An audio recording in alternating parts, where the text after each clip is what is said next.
It's good to brew, baby. What is up, YouTube? It's your boy Millsy, back with Hometown Commander, back for another episode of Millsy Brews, the show where I take my first pass of the commander in front of us on a budget on my quest out to brew the magic world.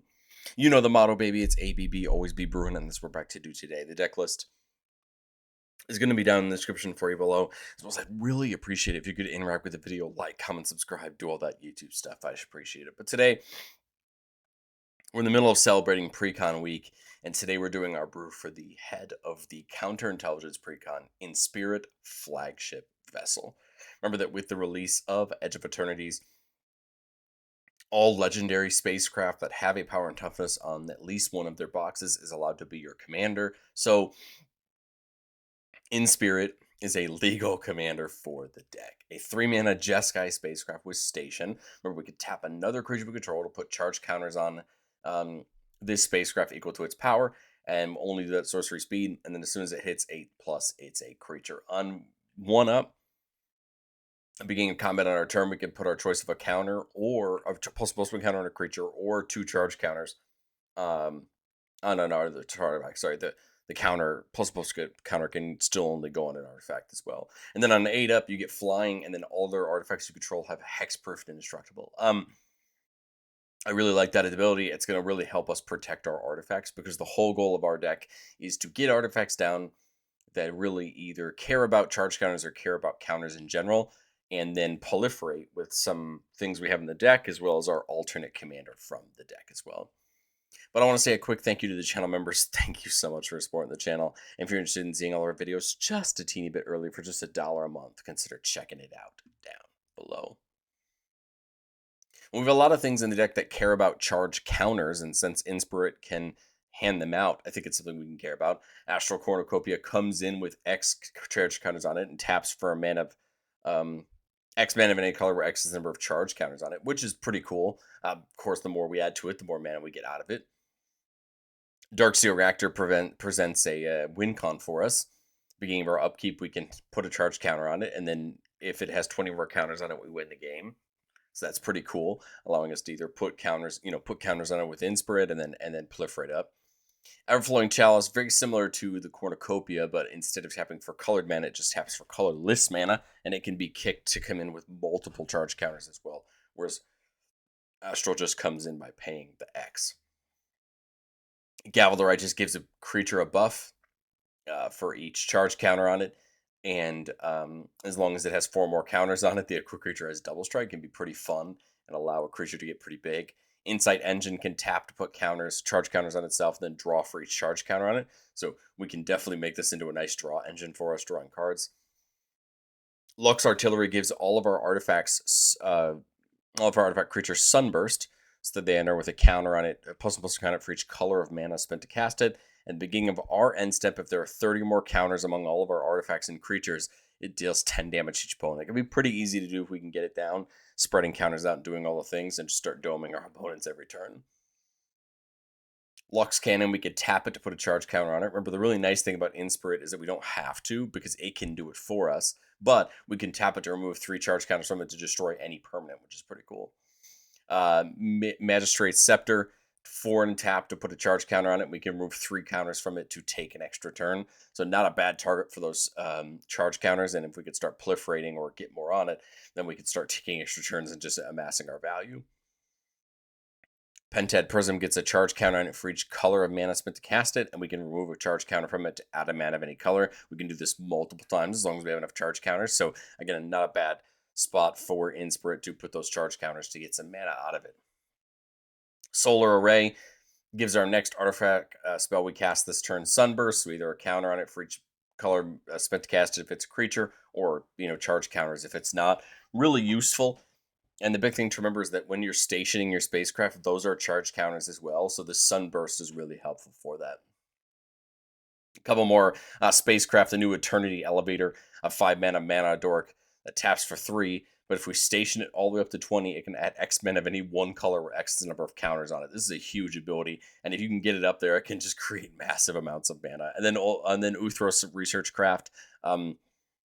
At 3 or more, whenever you cast an artifact spell, you draw a card and put a charge count on it. And at 12 up, it gets +1/+0 for each artifact you control. So it could become a real big flying threat for us when we can get it up to its final form. But there are ways also to care about counters. Things like a Nimpa Call makes a gnome when it attacks for each counter on it and gets a counter to it every time we attack. This is a nice ability because then we're flooding the board with artifact creatures for anything that cares about the number of artifacts we have or things like that, which we do a bunch of cards that do. Threefold Thunderhulk comes in with a couple counters on it. Whenever it enters or attacks, you make a gnome for each. You make a gnome's equal to its power.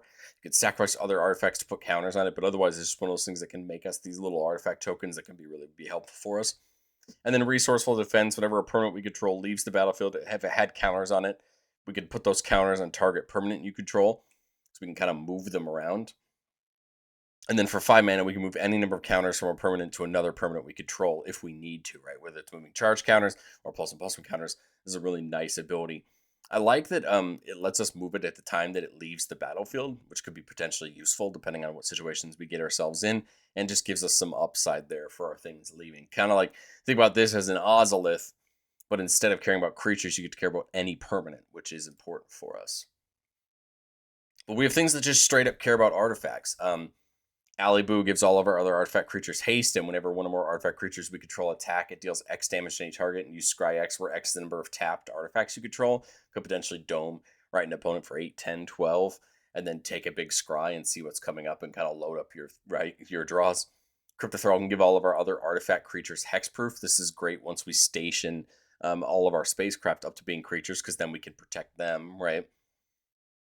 Otherwise, they're not. Depth Shaker Titan's a very interesting new card. Whenever this creature enters, any number of target non-creature artifacts become 3/3 artifacts, and we sack them beginning the next end step. Otherwise, we just give each of our artifact creatures melee, trample, and haste. Remember, melee is whenever that creature attacks, it gets +1/+1 until end of turn for each opponent you're attacking this combat. So it could be up to +3/+3, right? And just a huge buff. Now, you don't have to do Depth Shaker's first ability. Like, you don't have to lose those if you don't want to. But again, that bottom ability is really useful, especially if we want to go wide with artifact tokens. But we, of course, obviously are playing artifacts. You want things that care about artifacts. The new Emissary Escort grows and becomes bigger for the greatest mana value among artifacts you control. Sammy's going to let all of our spells have affinity for artifacts, so they're going to cost less for each artifact we control. We have things like Fabricating that can go get an artifact of our choice and put it into our hand. Organic Extinction, destroying all non-artifact creatures. Voyage Home draws us cards and gains us some life and gets cheaper for each artifact we control. Sculpting Steel can come in as a copy of any artifact on the battlefield. Good to note that you can copy the new stations with it. Just make sure you don't copy a legendary station, right? Otherwise, you're going to fail the legendary rule. But there's some great stations in our deck that aren't legendary that Sculpting Steel wouldn't mind targeting. Simulacrum Synthesizer is one of the cards we're paying some big money for in the deck. Whenever another artifact with mana value 3 or greater comes in, you get a construct that gets +1/+1 for each artifact you control, a reason to want to go wide and have a lot of artifacts. The nice thing is most of the stations in our deck are 3 mana or above, so they're going to trigger Synthesizer, including our commander. But Synthesizer is a great thing that can make those construct tokens, and those constructs hopefully are just going to grow and grow over time. Thopter Spy Network makes us a Thopter on each of our upkeeps as long as we control an artifact. And then whenever our artifact creatures end up hitting a player, we can draw a card. Pretty nice to get that card draw back on our side. And then Adventurous Fair is a pretty classic artifact land. You could pay 4 and sack it to go get an artifact to your choice and put it to your hand as long as you have 3 or more artifacts, which is going to be pretty easy to do in our deck and lets us go get the right thing we need at the right time, whether it's a station, whether it's something like the Synthesizer. You know, there's so many great options in the deck. You can go with the Inventor's Fair. And as you push this deck up in the power level, this is going to allow you to go get a lot of really great things. But I think the other thing to remember about the deck is that we do have Kilo, Apogee Mind, as our alternate commander from the Precon, and we're keeping him because whenever he becomes tapped, we proliferate. We have a bunch of cards, especially that are artifacts, that care about proliferating. Kaith from the Modern Horizons 3 commander deck says that other non-token creatures you control have Fabricate 1s. They come in with their choice of a counter on it or make a token. And we can pay 2 to tap it to just populate or proliferate. So populate means choose a token you control and make a copy of it, or proliferate, just increase all the counters among all of your things. Kaith is great for that reason. If you want to start copying those constructs, might be good, right, to make them a real threat. Otherwise, you just proliferate. Patrolling Peacemaker says whenever an opponent commits a crime, you proliferate. Remember, committing a crime is defined as targeting an opponent, anything an opponent controls, or cards in an opponent's graveyard. So a lot of right removals going to commit a crime. There are a lot of abilities that end up inevitably committing a crime in what they're trying to do. And so Peacemaker should allow us to get a lot of proliferates off it being out. Surge Conductor says whenever another non-token artifact comes in, we proliferate, which is pretty cool. We're going to have a bunch of them. Techathol lets us proliferate twice if we were to proliferate. A nice ability, right? Getting more and more counters on. Thrumming Bird, if it hits an opponent's going to allow us to proliferate, which is really nice because it's a nice 1/1 in the air that should have some little evasion. Ripples of Potential lets us protect our permanents by proliferating, then phasing them out if need be. Good way to respond to a big board wipe, something like Farewell that's going to exile a lot of things and not just creatures. Recon Craft Theta. Whenever it attacks, you proliferate, so that's pretty nice. And, you can crew it up with a smaller creature, and then get the craft attacking to proliferate your board. And then Karn's Bastion, you can pay 4 mana to proliferate. So Inspirit starts right by putting counters on all of our things, and then with this proliferate engine is going to help continuing to grow those things over the turns and turns to come. But I've said it before on the show, and I'll say it again. No deck's ever complete. This is my first pass at Inspirit, especially on a budget. I think going into testing, there was 2 cards I really loved the look of, but just due to their price tag at the moment, I had to omit them. The first is Dawnsire. Dawnsire looks like a ton of fun, a 5-mana station that at 10 up, whenever we attack, it deals 100 damage to up to 1 target creature or planeswalker, and at 20 up, it becomes a big 20/20 flyer. It may seem like a Magical Christmas Landy type card, but I just think it's really fun. It's a fun artifact, and it could become a real threat, later in the game. And then Uthros Titanic Godcore, here's one of the main set lands. The lands are planets, and you have to station the planets to turn them online. But when you get Uthros up to 12 up, it becomes a very popular land in Tolarian Academy, a land that taps for a blue for each artifact you control. Now, the only difference is you have to pay a blue in to do that, but I don't think you care at all. That's going to net a ton of mana, and there's a lot of things you can do with mana, especially on different turns. We had another card from the precon that I really went back and forth on, and that's Empowered Auto Generator. So you tap it to put a charge counter on it, and then add mana of any one color where X is the number of charge counters on it, which I feel like is a really good ability. I was trying to focus on diversifying what we had access to counters-wise, but I really like the auto generator, and I think it does make a ton of sense, as a mana rock for the deck. But let's do what we love to do the most on the channel and get into our playtests. Remember, the goal of playtests on our channel is not to find Magical Christmas Land. It's not to show off all our best plays, but it's just to get in some gameplay scenarios, kind of understand what are the hands we're looking to keep and how are we going to maneuver our way through the game. So here we're looking at a 4-lander. We've got all of our colors spread here. We've got Kaith, we've got Illustrious Wanderglyph, a golem that makes a gnome on everybody's upkeep. And then once we get to a certain threshold of permanence, can buff all of our artifact creatures, which is pretty nice. And there's the Pentad Prism, right? Removing counters on it to do things. Notably, we have a couple of artifact lands. So for the things in our deck that do care about the number of artifacts we have, we do have the ability to interact with them that way.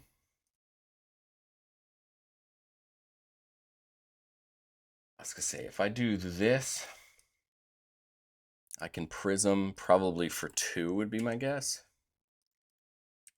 We don't necessarily need to use it, but we would still have access to it. And then my thought here is turn 3 Inspirit.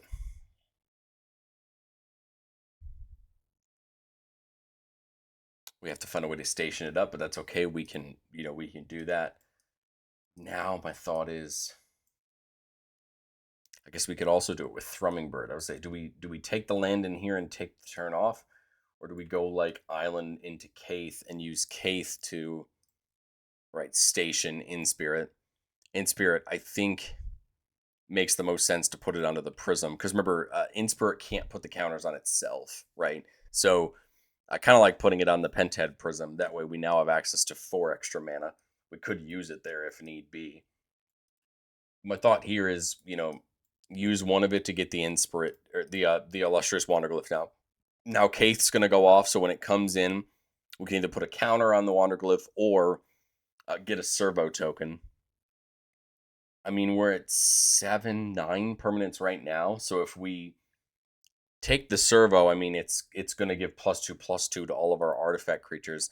And the reason I think I'm thinking about doing that is because then this is 3 and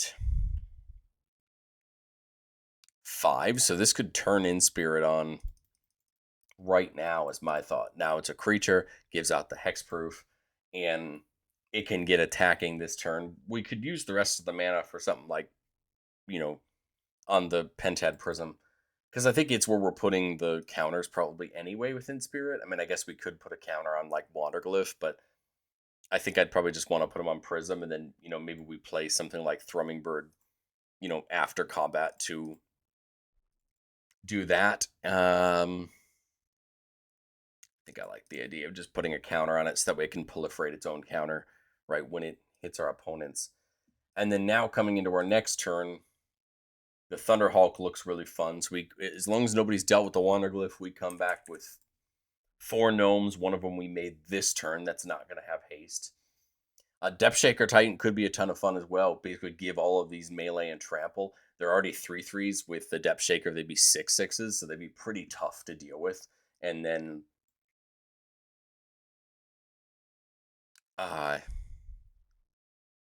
Depth Shaker Titan's going to have haste as well. I mean, I'd probably take the counter, I guess, off of Kaith from the Fabricate, and then now on Inspirit, I'll put the counter on Wanderglyph just to grow it a little bit. And then, again, just take this huge attack. Because remember, we don't have to choose the top ability with Depth Shaker Titan.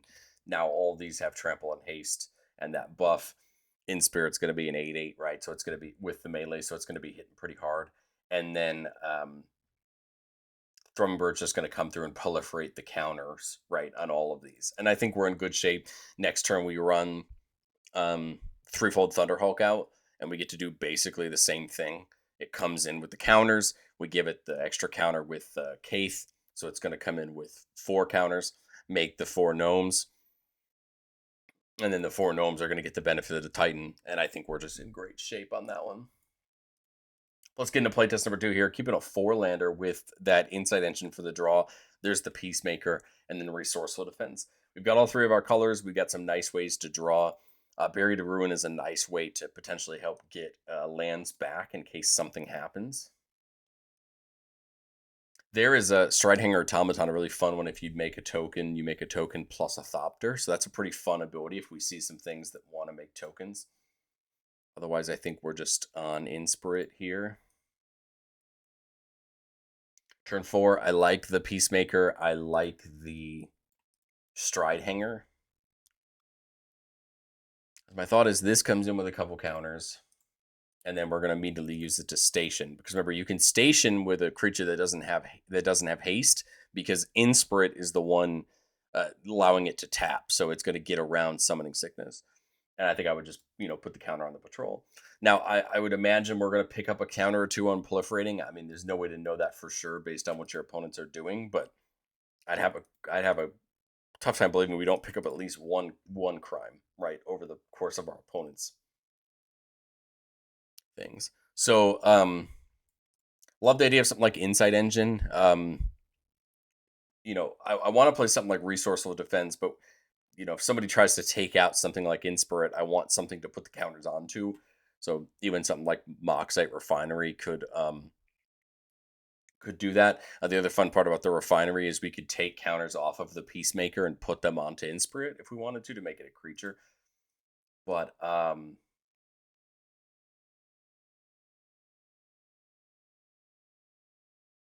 was gonna say, if we had draw a land next turn, maybe we can double spell some more. But my thought is,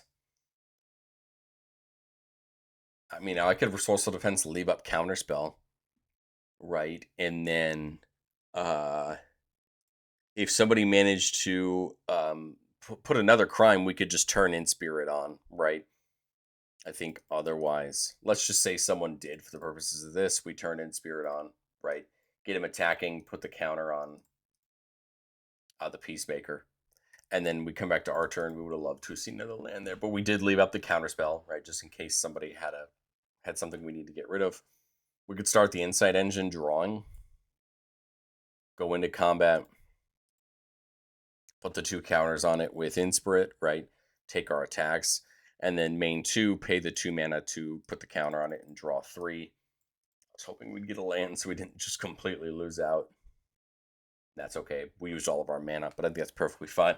Now we get fun things like Thousand Moon Smithy, can make us some artifact creatures that become real threats. You have the Theta there to start the Proliferate.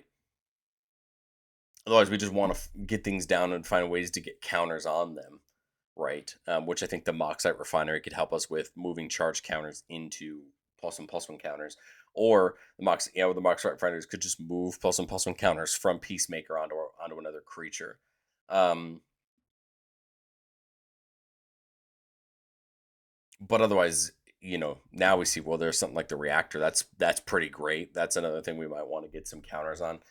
I mean, you could look into like Refinery plus the Reactor. And then on a future turn, we could start moving the +1/+1 counters from the Peacemaker right onto the Reactor. We could start by putting 2 with Inspirit, right? But now our opponent's committing crimes will proliferate. But we can start using the Refinery, right, to move our counters onto it. And I think we're more or less there. We also have other things like, right, we can commit to the board.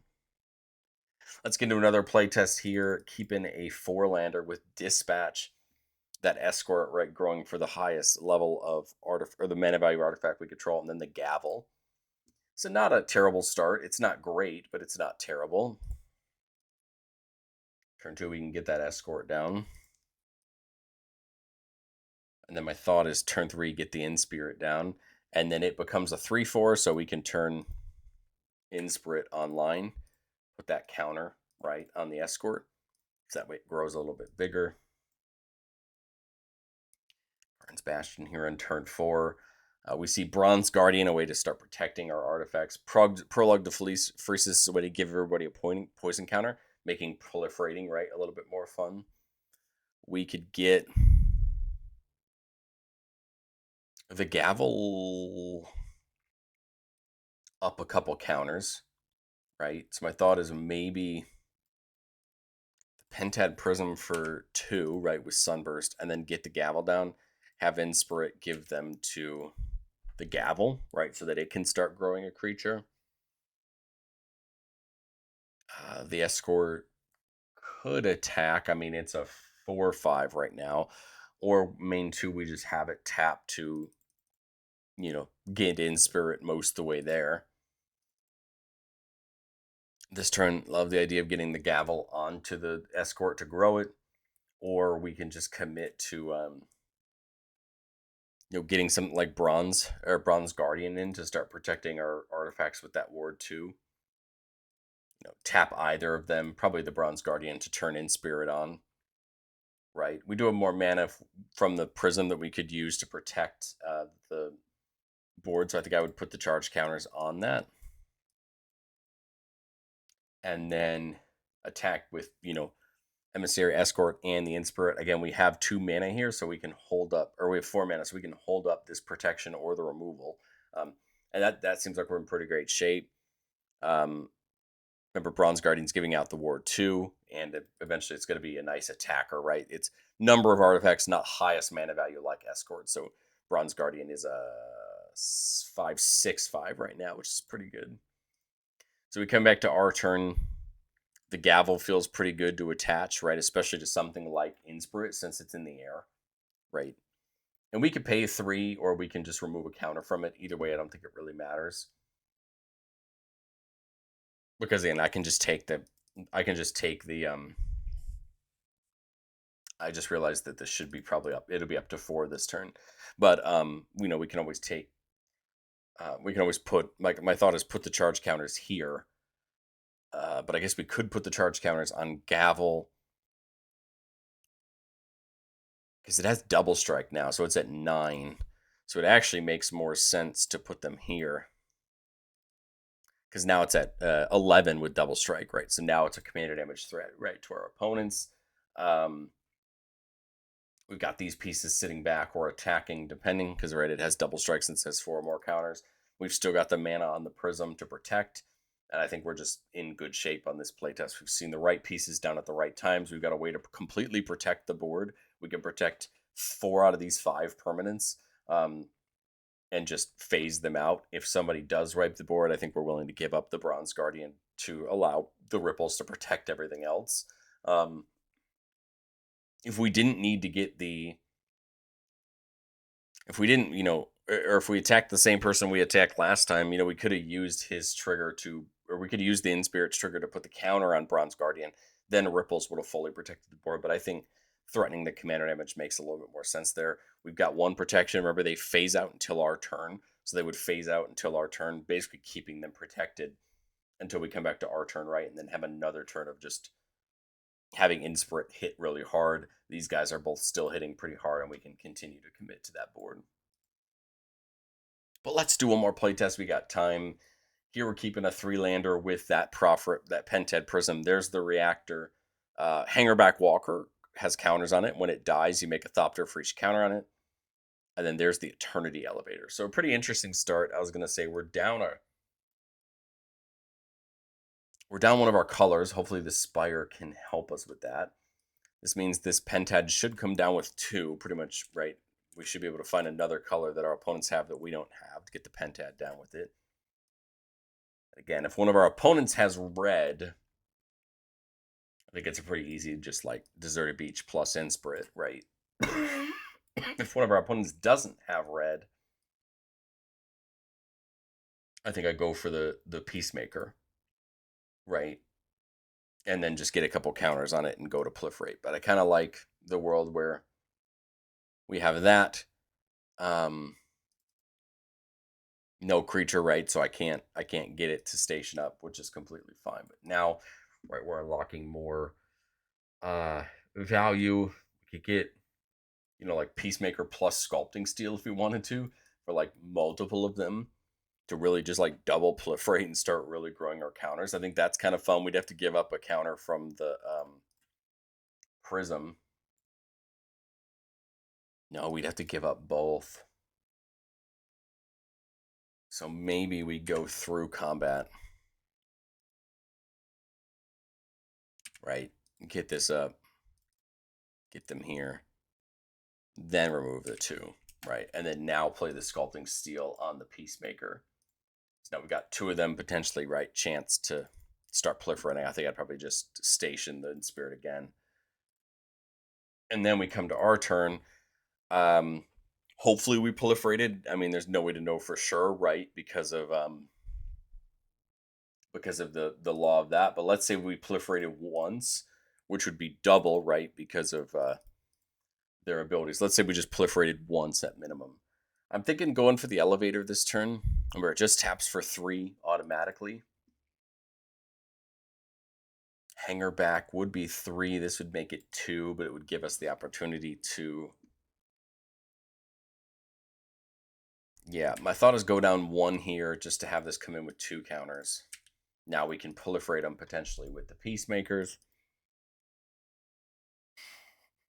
It can tap to turn Inspirit online, right? Inspirit plus this 2 Peacemakers would be 5, 9, 13. I could start trying to get the Elevator, right? Turned online. It would then for sure be online next turn. I guess the question is, where do you put the counters from Inspirit? I guess the argument could be made for the Prism, but if it's 5, 9, 13, I mean, the 2 charge counters on the Elevator could be really huge here just to get it started, right? So let's say I do choose to do that. I do choose to go deep on the Elevator just to get it started. Now this turn I need 5 more. Inspirit would be enough. Turn this online. Now I can cash it in for right mana. Not that the mana's that useful, I guess, now that I think about it. Oh, well. I have to tap this to put a counter on it. That's right.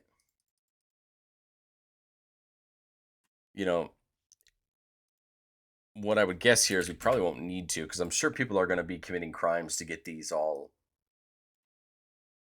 right. Do the Darksteel Reactor, put the counters on the Darksteel Reactor from that. I mean, tap the Hangerbacker to put a counter on it. Get attacking, right? These guys probably by that logic, have grown at least a little bit, right? If not more. And I think we've got a good base here. We've got a potential way to add a ton of mana. We could start really getting counters on this reactor, right? Try to get some more on there. We've got now ripples from the Pentad Prism to protect our board. And I think we're just in good shape. Hexproof indestructible to all of our artifacts. And now we just need to draw into relevant things, right? But either way, I mean, now we just dump everything into the Darksteel reactor. Hopefully we can proliferate it up, get the counters on it with Inspirit. I think we're just in good shape on that one. But let me know, what do you think of Inspirit down in the comment section below. I think it's a really interesting deck. I love this idea of this proliferating counters on artifacts things, especially trying to play some of these new spacecraft. And there's so many more you can try to play. I tried to fit as many as I thought would kind of fit this go wide artifacts plan, but I'm sure you could try to spin Inspirit completely towards stationing spacecraft, right, and go further into that. But I'd love to know what you think, and I will catch you on the next one.